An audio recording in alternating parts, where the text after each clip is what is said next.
ناظرین، بات کریں گے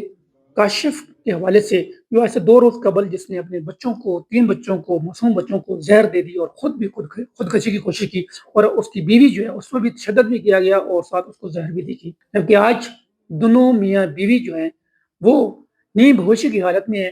صرف جب ہوش میں آتا ہے تو وہ ایسے ہی اتنے پوچھتے ہیں کہ ہمارے بچوں کی کیسی طبیعت ہے اور کہاں ہیں، جبکہ اس کے علاوہ ابھی تک کوئی بیان نہیں دے سکے، جس کی وجہ سے اس کیس کی تاحال گتھی سلجھ نہ سکی۔ پولیس نے بھی جو قاری کا نام آ رہا ہے کہ قاری سے انہوں نے 65 یا 70 لاکھ روپے ادھار لیے تھے، سود پہ لیے تھے یا ویسے لیے تھے، کیونکہ یہ کاشف کے بیان کے بعد ہی پتہ چل سکے گا، اور قاری نے 1 کروڑ 20 لاکھ روپے کا اس سے مطالبہ کیا تھا، جس کی بنا پر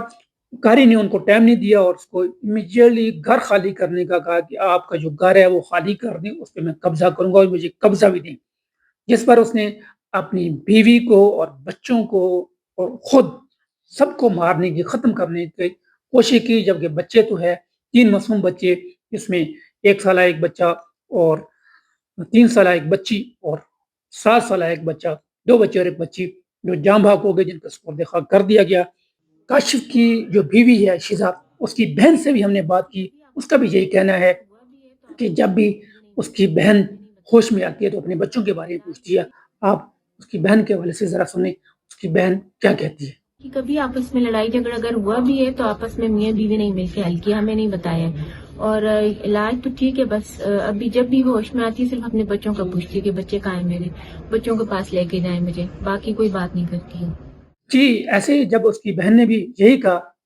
اور کاشف کی بھی یہی صورتحال ہے۔ کاشف جو ہے وہ ڈاکٹرز کے مطابق میڈیکل طور پہ ٹھیک ہے، اب دونوں خطرے سے باہر ہے، لیکن جب یہ بھی ہوش میں آتا ہے تو اپنے بچوں کے حوالے سے ہی پوچھتا ہے کہ میرے بچوں کا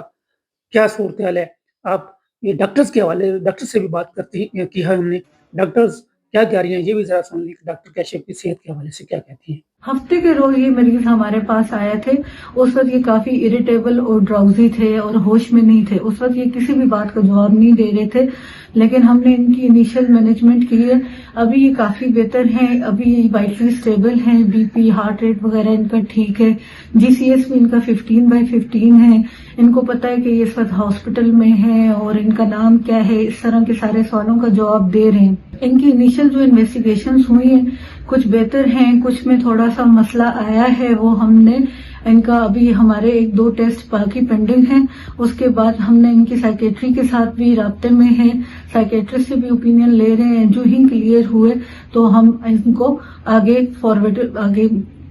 فردر مینجمنٹ کے لیے بھجوا دیں گے۔ جی، آپ نے کاشف کے حوالے سے اور کاشف کی بیوی شیزا کے حوالے سے ڈاکٹرز کی بھی بات سنی، اس کی بہن کی بات سنی، لیکن یہ دونوں تو اللہ تعالیٰ نے ان کو صحت دی، زندگی دی، یہ تو جہاں پر ہو جائیں گے، لیکن جو 3 معصوم بچے